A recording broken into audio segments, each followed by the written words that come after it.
టెక్నాలజీలో ప్రపంచాన్ని శాసించే జపాన్లో బుల్లెట్ ట్రైన్స్ ఉన్నా కూడా మొత్తం రవాణాలో 12% సైకిల్ ప్రయాణమే ఉంటుంది. జపాన్ నగరాలు చాలా కాంపాక్ట్ గా ఉంటూ స్కూల్స్, ఆఫీసులు, రైల్వే స్టేషన్లను కేవలం 2 నుంచి 3 కిలోమీటర్ల పరిధిలోనే నిర్మించడం వల్ల కార్ల ట్రాఫిక్ కంటే సైకిలే అక్కడ అత్యంత వేగవంతమైన మార్గంగా మారింది. పైగా వృధా చేయకూడదు అనే మొత్తైన సంస్కృతి, తల్లుల కోసం ప్రత్యేక మాయాశారి సైకిళ్లు మరియు under ground robotic bike parkings వంటి నెక్స్ట్ లెవెల్ ఇన్ఫ్రాస్ట్రక్చర్ అక్కడ సైక్లింగ్ ను ఒక ఆధునిక జీవన శైలిగా మార్చాయి.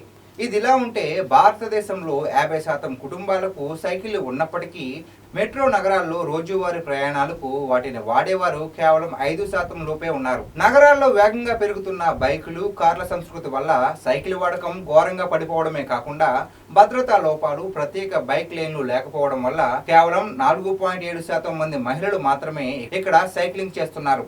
సింపుల్ గా చెప్పాలంటే జపాన్ లో సైకిల్ వాడకం ఒక సూపర్ ప్రాక్టికల్ మేనేజ్మెంట్ అయితే, మన దేశంలో సైకిళ్లు ఉన్నా కూడా వాటిని నడపడానికి సురక్షితమైన ఇన్ఫ్రాస్ట్రక్చర్ లేకపోవడమే అతిపెద్ద లోపం. మరి మీ ఇంట్లో సైకిల్ ఉందా? మీరు దాన్ని వాడుతున్నారా? కామెంట్ చేయండి.